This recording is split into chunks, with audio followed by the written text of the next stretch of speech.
Here's a quick little video. I'm going to show you how to remove a hard drive from a Dell here and test it using KNOPPIX, which I like to use to view files on a machine that Windows can't recognize.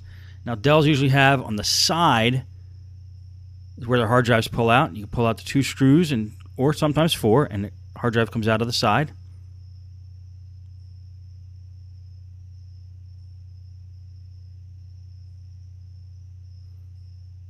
It's one of the newer Dell Inspiron models. We're going to put that aside.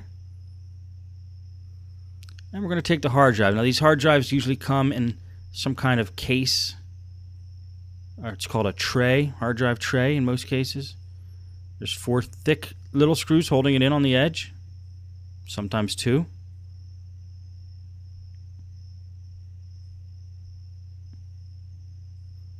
The tray comes out. And now we have just the hard drive. Now I'm going to pull over a device here I like to call the toaster. Just because you put the drives in like a toaster. And what this is basically a SATA to USB converter. You could also buy cables that do the same thing. And the hard drive gets pushed in right like a toaster. There's an on-off switch. Switch it on. Then you could plug the USB cable here into a computer. You can plug it into a Windows machine, any machine, but I'm going to plug it into a KNOPPIX machine just to show you what the file system looks like.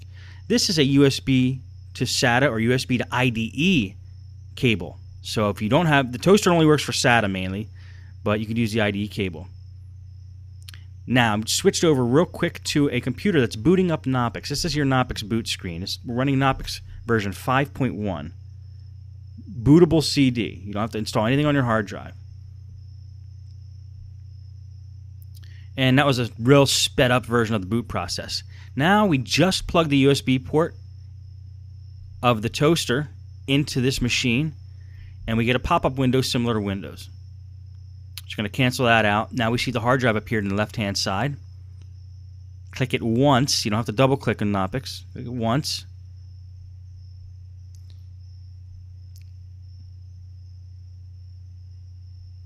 Let's try that again. And you will see the file structure there of this drive.